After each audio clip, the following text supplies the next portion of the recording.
Dr. Jerry, you got the whole world waiting. Been ready for you to start the conversation. Your point of view, it got the haters confused. Leave it up to you to bring us all the good news. Positive vibes and the sex appeal too. Dr. Andre Jerry, can I get an interview?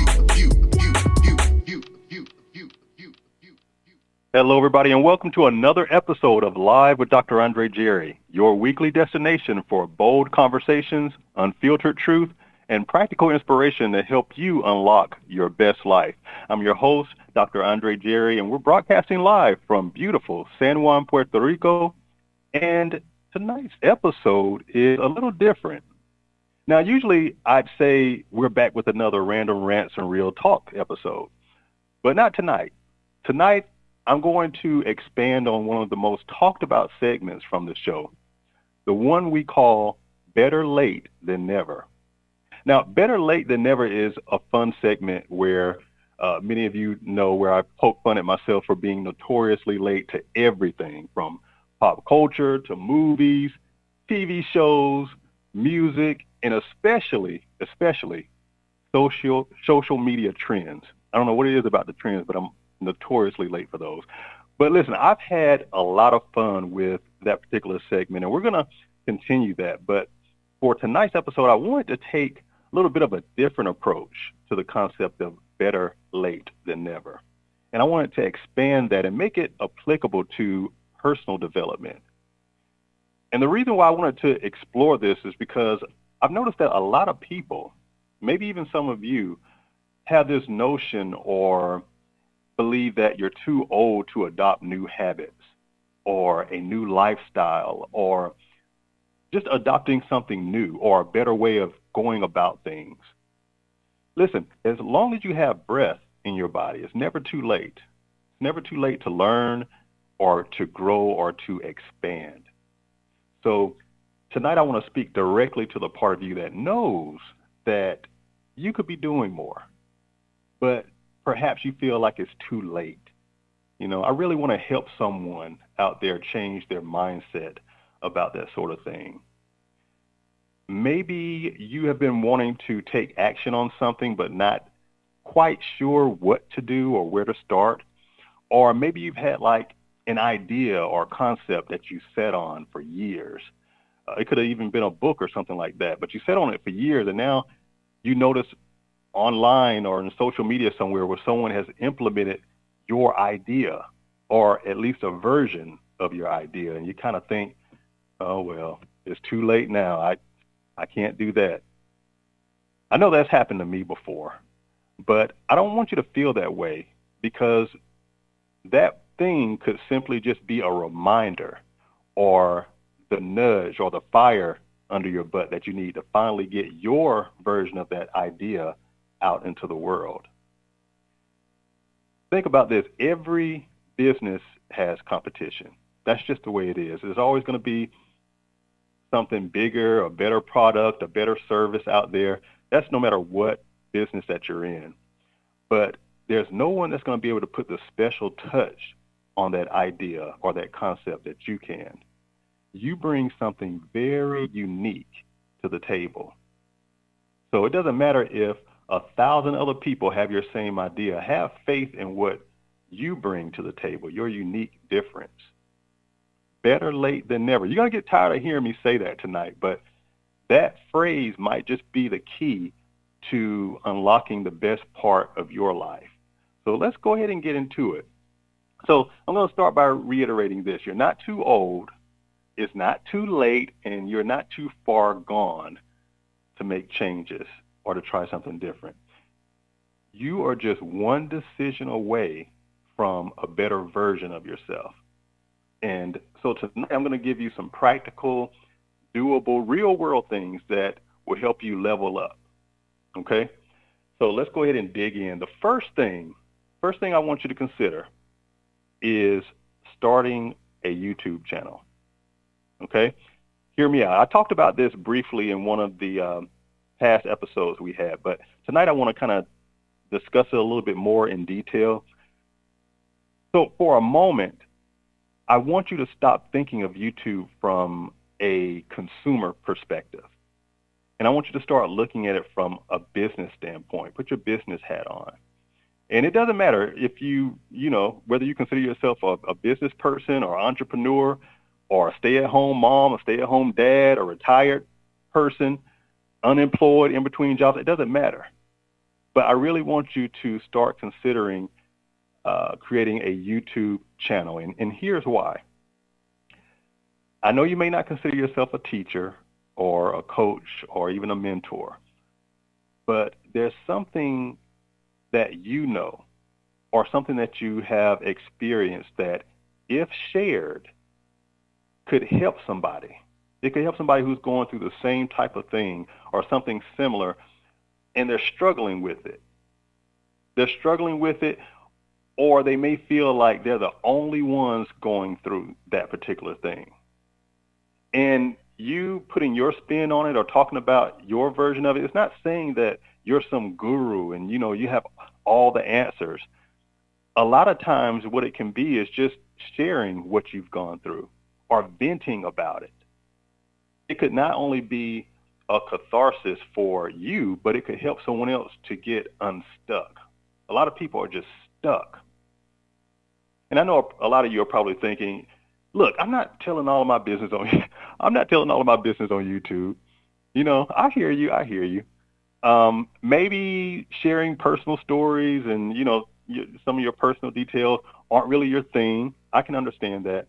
But there are a ton of other content ideas that you could look into.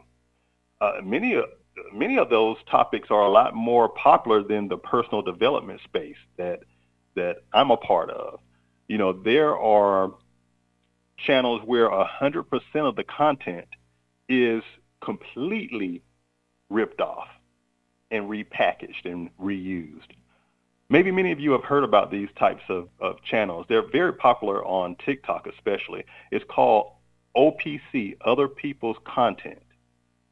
And so there's an entire business model and courses and all types of stuff that teach people how to monetize social media content that are from other sources, other people's content. And, there are people who make thousands every month doing this thing. And once I figure this shit out, I'm going to do it. But like I said, there are tons of different ideas out there that you could use for your own YouTube channel content. I want you to consider this. YouTube is what's referred to as digital real estate. It's the new TV. Because I don't know if you've noticed, but nobody's watching TV anymore. Not really. I know I don't. And if you're anything like me, you're probably using your smart TV to watch YouTube or using it as an extension to your laptop or your smartphone or something like that. So, it's the new TV. That's where all of the content is being watched now. And so I don't really care how boring you think your life is. There's an audience out there for you. There are people out there who will find a lot of value in your content, whatever it may be. Some of you have great stories to tell. You're really great storytellers. And your stories could inspire a lot of people. Some of you are just funny.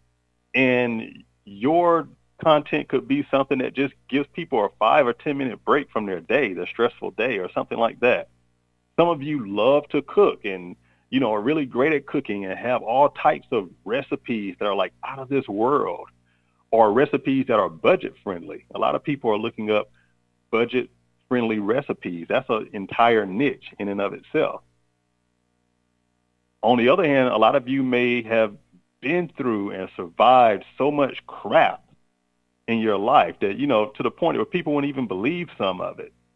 And hearing how you overcame all that could be just what someone needed to hear to realize that, I can get through this. I can do this. And, even if you're like an angry, hateful person who just likes being negative all the time and complaining and talking shit about other people, there's an audience out there for that too. A huge audience. So the point I'm making is that YouTube gives you access to a worldwide audience. I'm talking billions of people. YouTube has over 2 billion active users. So you can't tell me that there isn't an audience for your type of content. And I haven't even mentioned, the people who are existing entrepreneurs and business owners, and, you already have a product or service that you're offering. In that case, you better have a YouTube channel. I had to learn this stuff too. You're leaving exposure, and you're leaving consumers and customers, and you're leaving money on the table by having a business and not incorporating YouTube into your business strategy somehow. Okay? And here's the really great part. YouTube is actively and aggressively seeking new content creators. That means you. That means me. That means everybody out there who has a YouTube account. We all use our Gmail or whatever to have it. So you have a YouTube account, but you don't have more than likely a YouTube channel. So that's a little different. So I'm sure you've heard about how much some of these content creators make. And I'm going to talk about monetization a little bit later. But yeah, YouTube is desperate for new content creators. And when I say content creators, I'm not talking about that overly polished content that you see from these experienced YouTubers who've, been on YouTube for years, and these big influencers with 100K plus, subscribers, and these viral videos and all of that. And they got the personal or professional thumbnails and all the fancy equipment. That's not what YouTube is looking for right now. If you have all that stuff and you have that going on, great, more power to you. But that's not what's hot right now. What YouTube is looking for right now are regular, everyday folks who are just willing to turn on their camera phone, press record, and just go and talk about just whatever's on their mind. You don't have to worry about getting all dressed up and stuff like that. A lot of these people, I'm sure you've seen some of them, they don't even comb their hair, it looks like, before doing a video.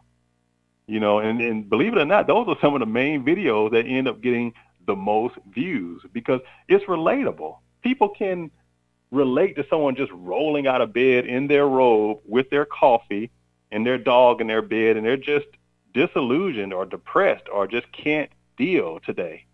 And they're just talking about it. They're talking for 10, 15 minutes about how they just can't deal. And people gravitate towards that because it's real, it's unpolished, it's unfiltered. And it makes other people who are in similar situations feel like they're not alone. Like, that is so me right now.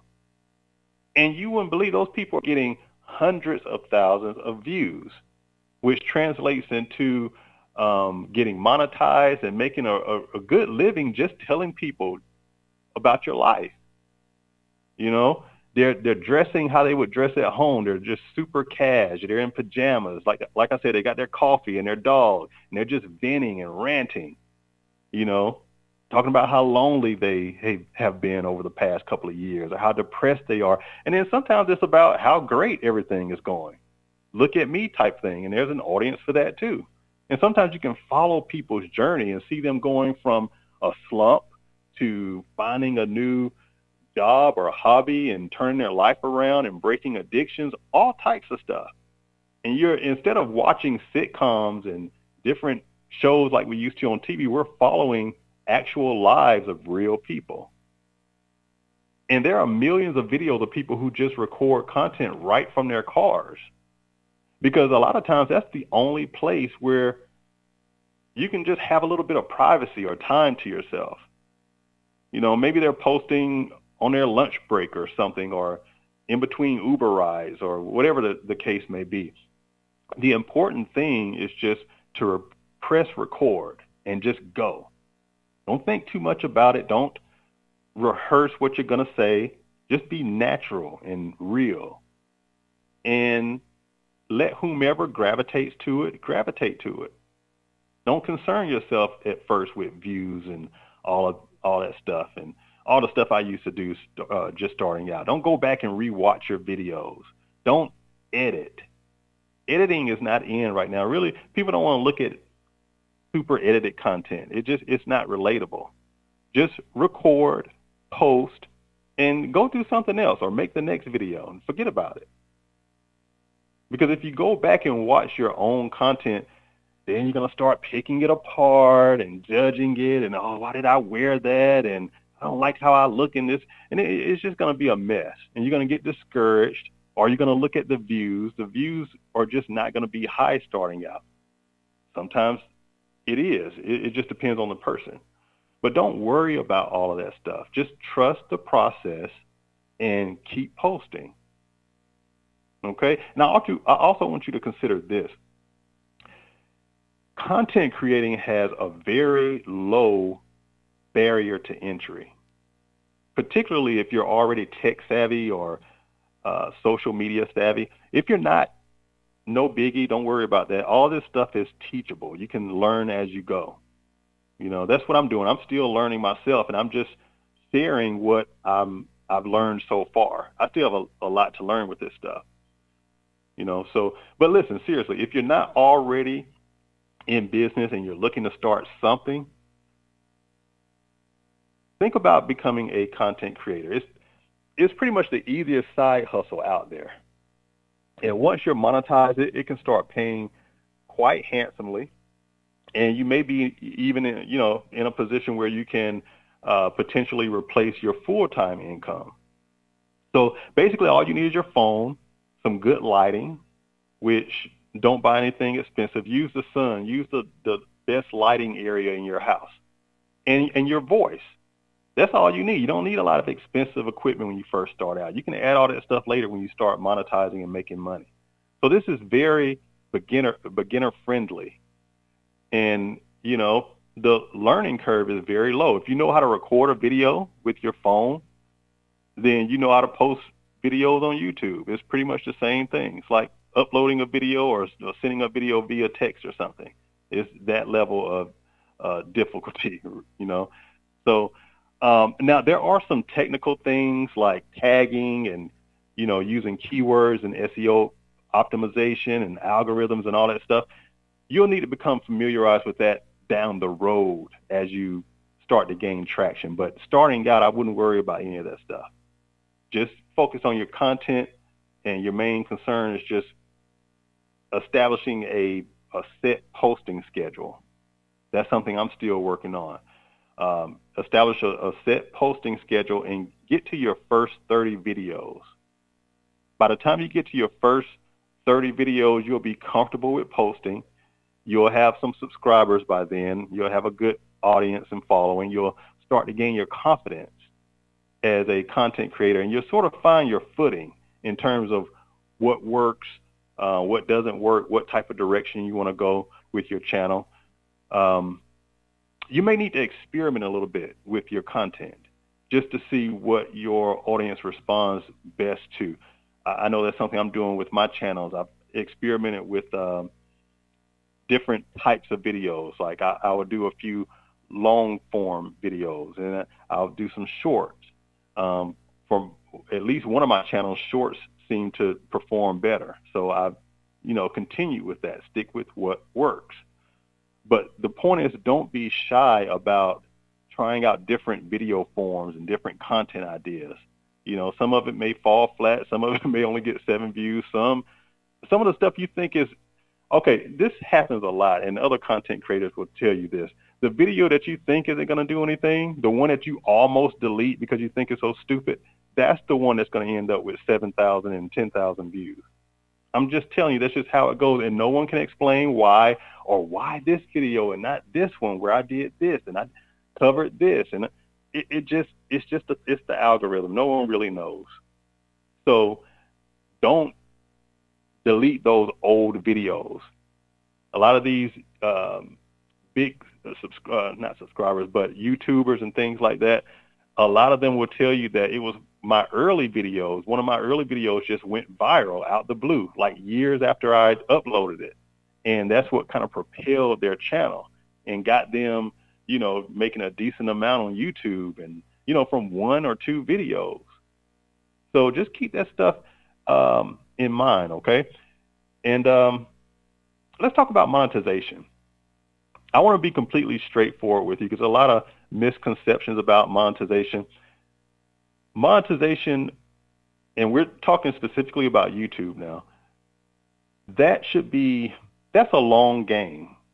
Okay, that should be a long-term goal. We're talking a minimum of 6 months. Some people can do it in 3 and stuff like that. I think those are anomalies and unique situations. But from my experience, and like I said, I don't know it all, but I'm learning. But in my experience, it takes anywhere from 6 months to 1 or 2 years before you're invited to join the YouTube partnership program. But if you stick to it, monetization can become a real possibility for your channel. You'll just need to put the work in first.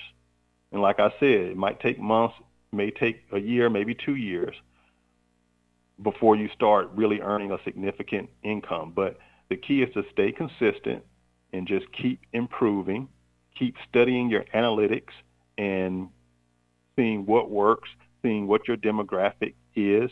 Is it mostly women? Is it mostly a certain age group?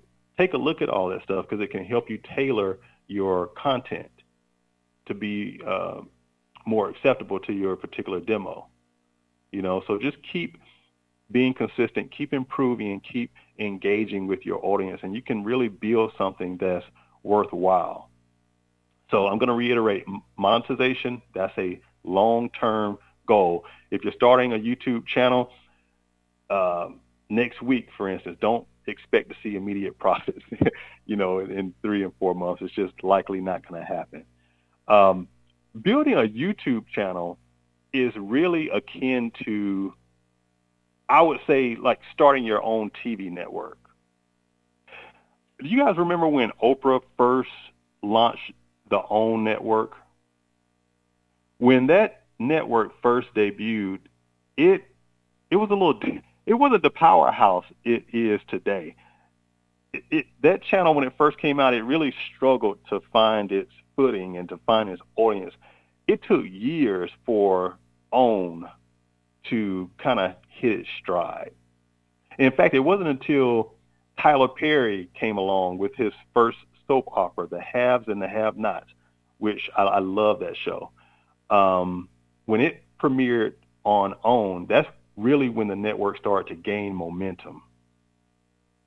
This was that show that changed everything for the network. It was what they call appointment television. It was must-see TV for a lot of people, and you had to tune in to OWN to watch it. This was before streaming was a thing. It wasn't dominating the way it is today, where you can watch it when and where you want. Cable TV was still where people went to get their entertainment fix. So when The Haves and the Have-Nots premiered, it became a cultural phenomenon. It was a really big hit. And so that strategic partnership between Oprah and Tyler Perry was, in a lot of ways, a match made in heaven. The success of that one show led to multiple spinoffs for Tyler Perry. And that show became one of the cornerstones of the OWN network. And that's where, this is before Tyler Perry he had his studio, of course, but he didn't really have a place to house his shows.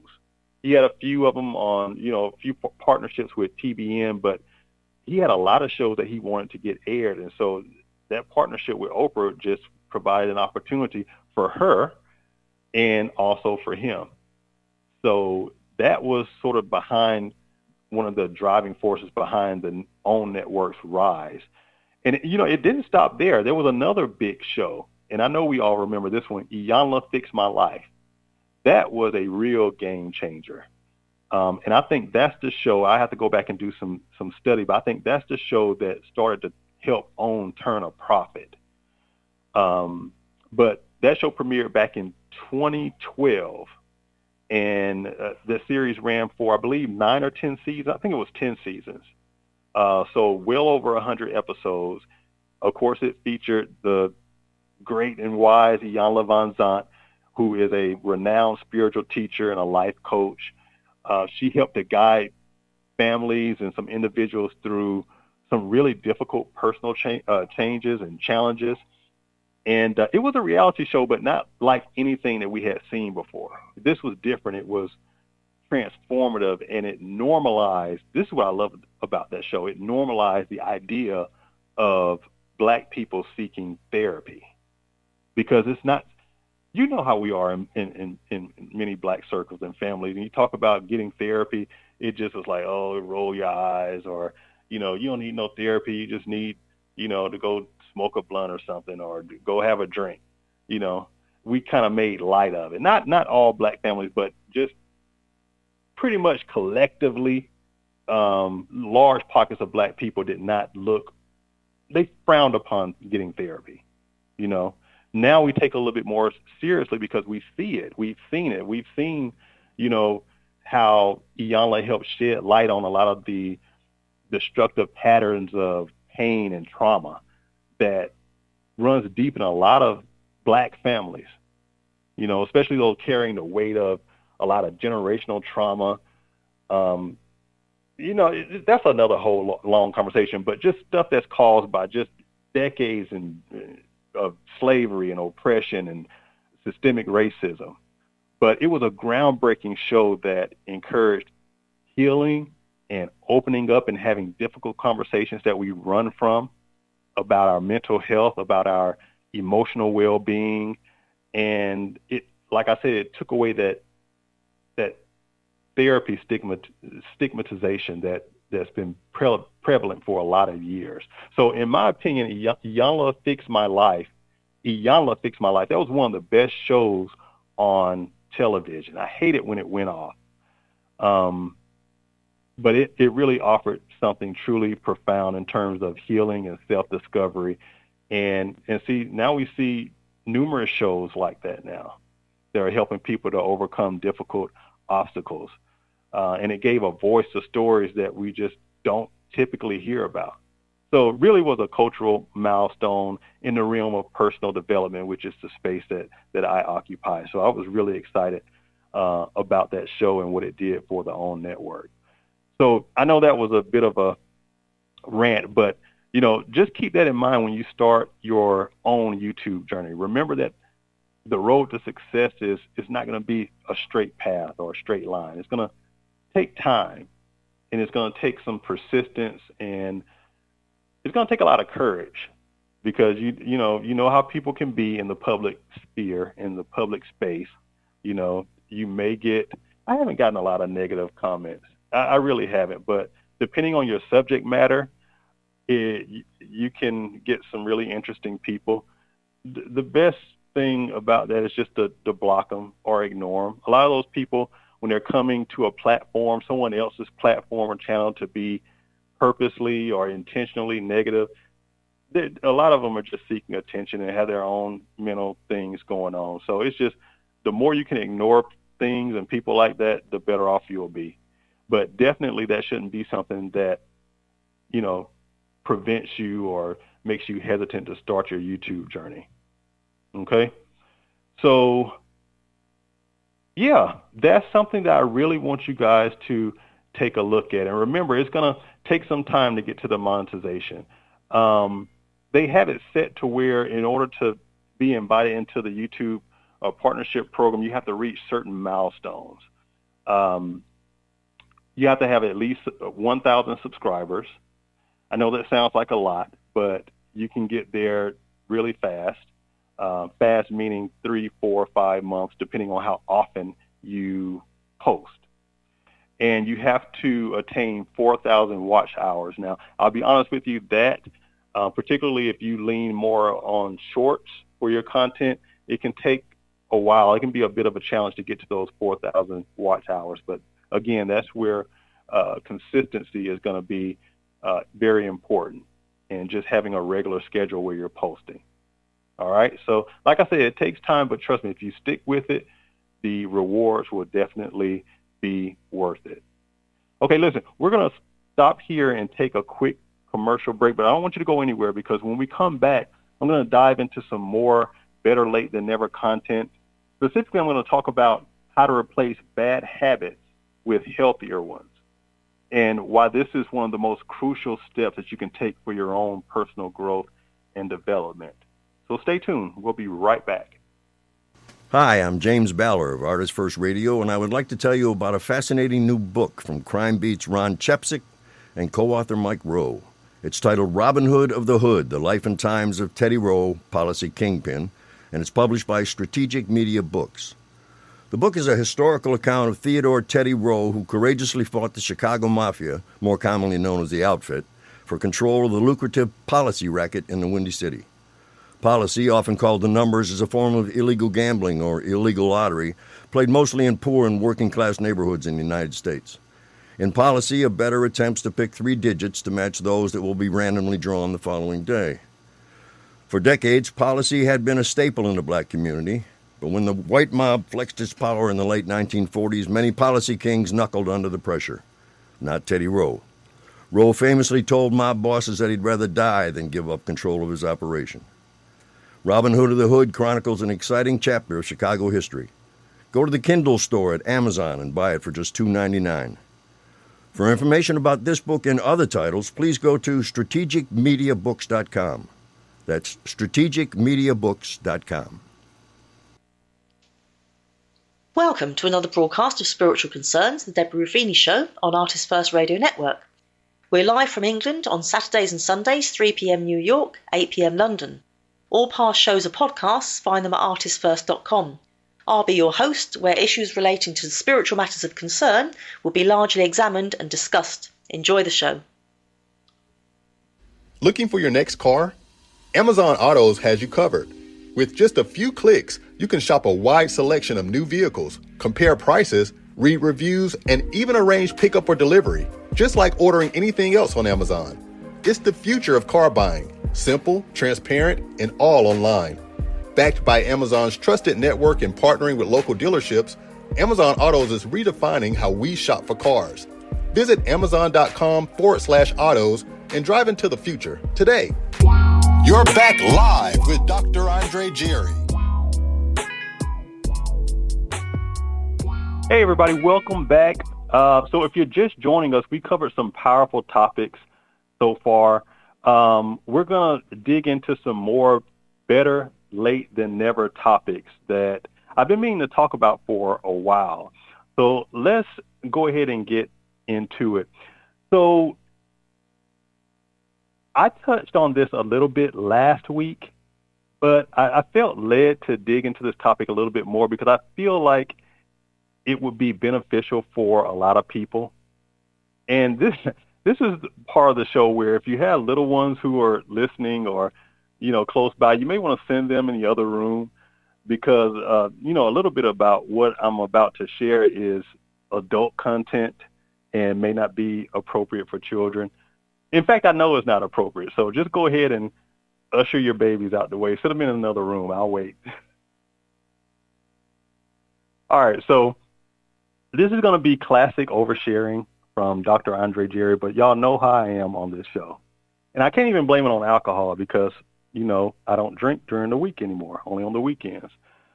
But I don't mind sharing a little bit of my business so long as it's going to help others and so long that it takes away at least some of the guilt and shame that a lot of people carry with themselves about certain topics. Okay, so on last week's show, I touched briefly on breaking bad habits. So trust me, I know how difficult it can be to break bad habits. I've had my share of bad habits I've had to overcome. Some I'm still working to overcome. Back in the day, I used to be a huge complainer. The Bible calls that murmuring. And it's just not a good thing, particularly for someone like me who really has never really had anything to complain about. When it all comes down to it, I mean, I've gone through things like everyone else. I know I've shared with you guys about the bullying and some of the things that I've gone through in my adolescence. But for the most part, I've had a great life. There's no need for me to complain or murmur about anything. So it's just very disrespectful to God, particularly for someone who's been so blessed in many areas. What are you complaining about? So it took me years to overcome that. And, of course, it took other people confronting me and saying, Andre, you're always complaining. Shut the hell up.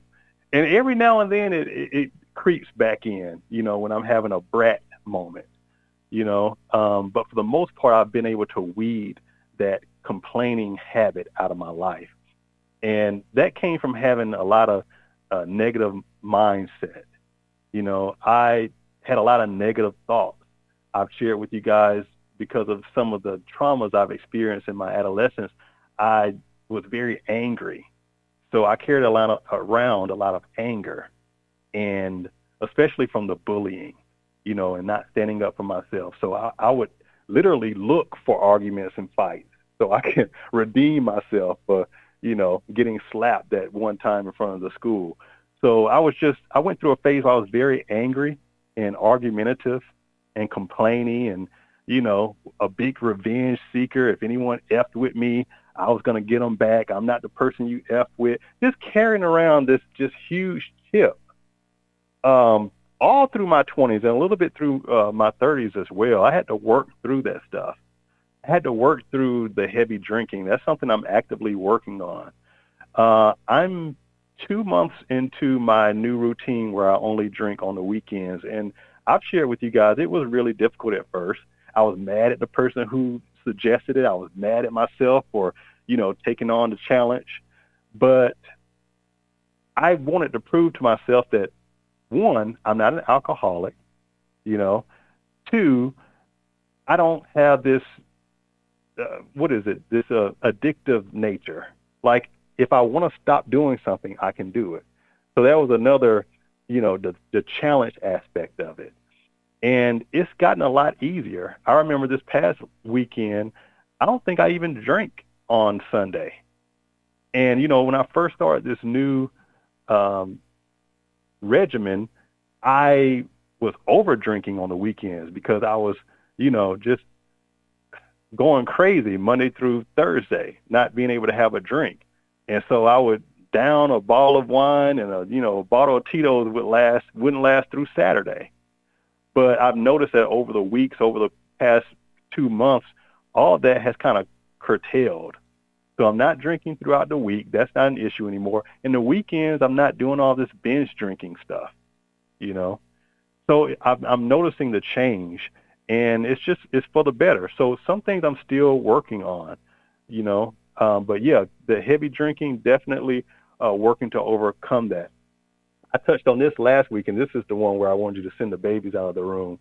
I used to have I'm not going to say a masturbation issue. I had a pornography issue.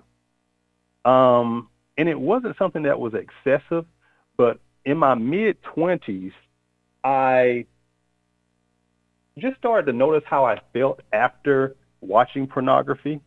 Once you have that release or whatever, and you get whatever you're trying to get and get where you're trying to go, I didn't like the feeling afterward. I always felt dirty, like I had done something really wrong, and I didn't like the way it made me feel. And so I made the decision on my own without any intervention that pornography was something that I did not want in my life. This was back when I was 25, 26 years old. And this is where we actually had DVDs. I had like maybe 10, 20 DVDs of pornography. I took all of that stuff. I put it in a black bag, garbage bag, and I was going to throw it away. I was dating this guy at the time, and we were just starting to get to know each other. And it didn't dawn on me that he had an issue until down the road. But he said, what is that? I was like, my porn. I said, I'm throwing all this stuff away. I don't want this stuff in my house anymore. And at this point, we saw each other on the weekends, but we weren't living together. He was like, well, don't throw it away. He said, let me take it. I'll take it with me. I really didn't think anything of it, because anyone who knows me knows once I get over something, I'll just throw it away in a minute. I will throw shit away. And so he took it back to Atlanta with him. I didn't think anything of it. And he knew about my stance about pornography, how I'm not trying to force it on anyone else, but this is not something I want in my life. So he knew that. Well, next thing I know, I visit him in Atlanta, and we're, having an intimate moment, and he puts on a porn. And like, this is just normal. He just puts on a porn and thinking it's gonna, we're in the moment and all this stuff, and it's gonna be sexy and fun. I was offended instantly. And back then I wasn't as delicate with my words as I am now. I was pissed. I was like, what are you doing? I don't like this stuff. Why would you put this on right now? Like, what are you doing?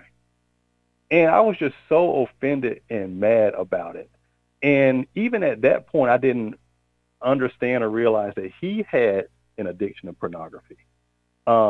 He wasn't, looking back on it, he wasn't trying to be any type of way or whatever. He just was doing what he normally does, and he didn't really think anything.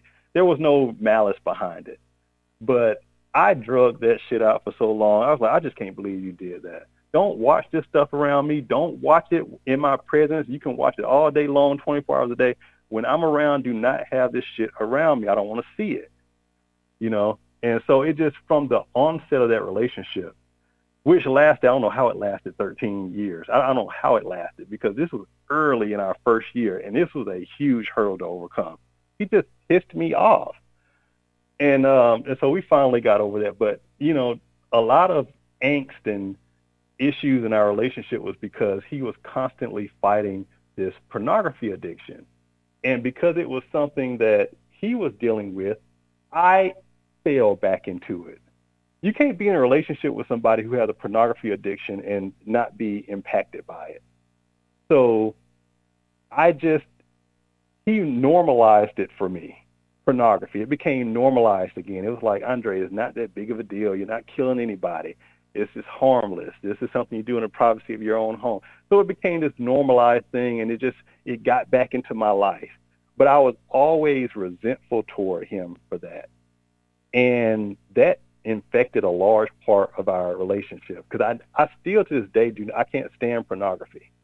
But I had to, even once we, broke off our relationship and broke up, I still had that. I was left with that pornography addiction that I was been trying to get rid of since I was 25 years old.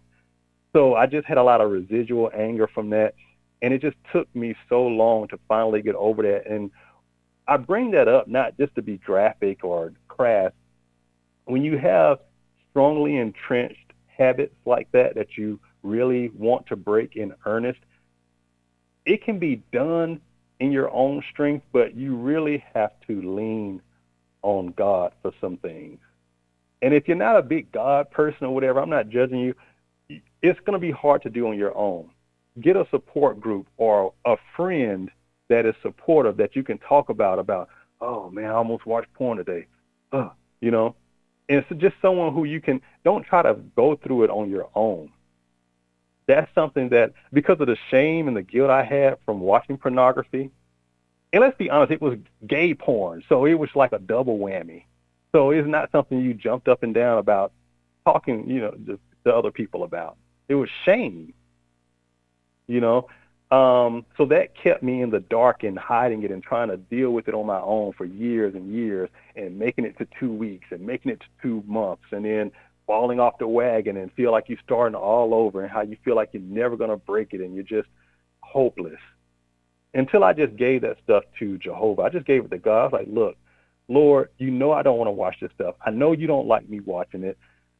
Help me get this out of my life.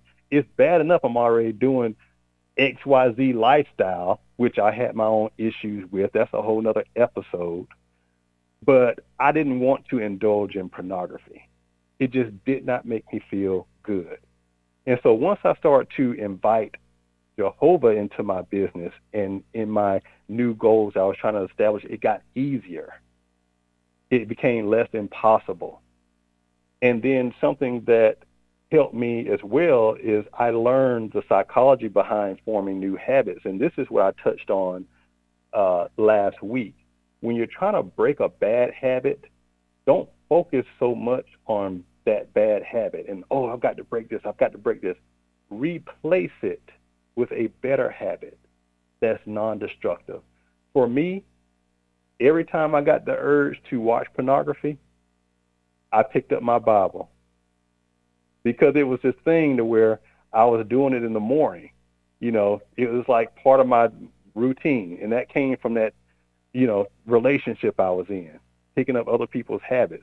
But I was like, I'll be damned if I masturbate to some pornography before I pick up my Bible or pray or praise God and thank him for another day. I'm just not going to do it. So if I have to feel like I do have to watch pornography, I'm going to make sure I pick up my Bible first and at least read a scripture. So I would replace that urge with another urge, which was reading the Bible. Before I knew, I was reading the Bible all the time, reading it all throughout the day. And it helped me overcome that. And so I wish I would have knew that years before, because I could have applied that principle of replacing a bad habit with a good habit. And it just would have made my road a lot easier. So that's why I bring this up in this conversation this evening. I don't want to be crass. I don't want to run the babies out the room. But that subject matter was not appropriate. But I use it to illustrate a point that if you have a bad habit, replace it with something good, and you'll have a lot more success with that. And for anyone out there that's struggling with pornography and want to stop, now you know you're not the only one. I know when you're doing it, it feels like this guilty, shameful thing that no one else is doing. A lot of people suffer with that. I have a good friend, I won't call his name. It ended his marriage, pornography. And so he used that as fuel to break his addiction. He said, I lost my family, I lost my marriage because of this. So he's staunchly against pornography because he tied a motivation behind it. So I hope that's helpful to you in helping you to overcome something or to break a bad habit in your life, okay? Rely on God if you're a God person. I hope you're a God person. Seek support groups and replace bad habits with a better habit, okay? All right, so how are we looking on time? 6:47. Let's move on to the next thing. It was something else I wanted to bring up in this episode. One of them was, I get asked this question a lot about, because since I've been in Puerto Rico, since I've retired, I've written 3 books. Really more than that, but I don't really count micro books that are less than 30 and 20 pages. But a lot of people have asked about my approach to writing books, and I think that should be an entirely different episode. That's going to take more than a segment to explain to you. But if you're someone that is working on a book, you have a book idea, you have a concept, you have a manuscript, and you're just kind of stuck, my company, Just Be Cards, is the company that houses all of my media, all of my publishing, all of my books. And I have services where I help consult aspiring authors or first-time authors who are getting that first book out there is hard. It's exciting, but there's so many different little details and things like that, and it can become overwhelming, especially if you're just a writer, or you don't know the mechanics behind all the stuff that you need to do with the marketing and all that type of stuff. My company excels in all that. I've published numerous books for myself. I've published for other people. I handle everything from as much as you need. If you need your hand held all the way through the process, I can help you with that. If you just need help with the copy editing or the marketing piece, I got you with that too. So reach out to me if you have a book, you have a concept, you have a manuscript, and you just need to get through the finish line. I can help you with that stuff. There's no need to kind of suffer through that on your own. So that would be another episode in the near future, okay? But in keeping with the theme of today's show, Better Late Than Never, I want to talk about renewing or applying for your password. Not password. See, I haven't even been drinking. Renew or applying for your passport, okay? I know some of you are like, passport, what are you talking about? There's a lot of people who have expired passports. They're about to expire, or they don't have a passport at all. Listen, this is not the time. You see who we have as our president. I try not to even talk about that man, but you see what's happening.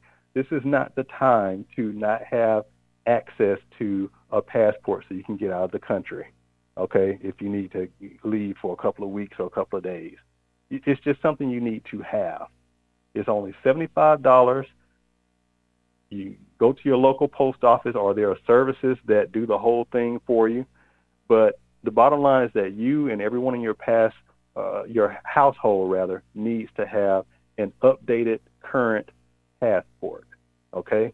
Because with everything going on with the government and laying off people left and right, I don't know how long it took a long time anyway. Even the expedited passports took a while to get back. So I have no idea what their process is now. I don't want there to be some type of crazy thing go on to where passports are not available, or there's a moratorium on passports. It's just something weird, and you're left with a passport that's expiring, or you don't have a passport at all. So that's my PSA to you guys. There's a lot of global instability. You see, I got the hell on. The States just has a lot going on. I'd rather be in Puerto Rico dealing with hurricane season than going through what's happening in the States and all the toxicity there. I know that's not for everybody, but for me and my household, I had to get the hell on. So I really want you to think about getting your passport. Look into what the federal processing is.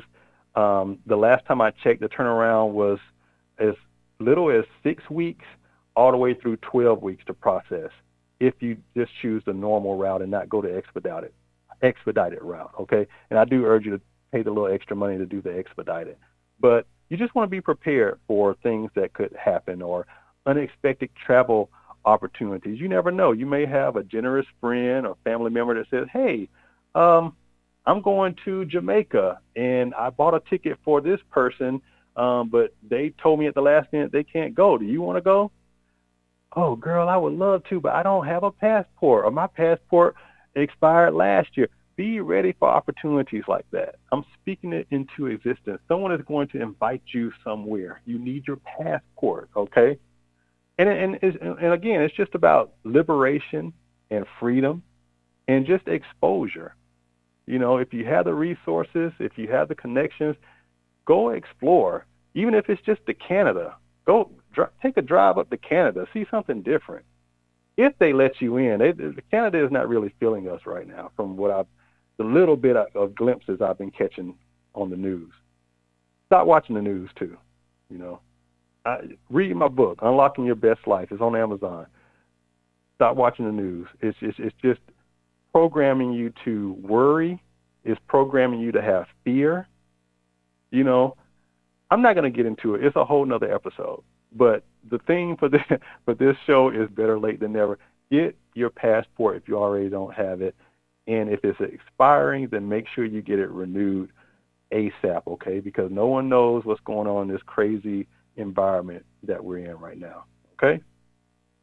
So that's gonna wrap up today's episode of Live with Dr. Andre Jerry. I want to thank you so much for spending a hour of your time with me. I don't take that for granted. I hope I gave you some things to think about. I hope I made you smile and laugh a little bit. Don't miss next week's episode. It's going to air Wednesday, July 30th at 6 p.m. Eastern. We're going to dive into some more exciting topics that's going to help you make even more progress in your journey toward unlocking your best life, okay? So until then, keep pushing forward, and remember, it's never too late to start something new, something different. All right? Love you guys. I'll see you next week. Take care.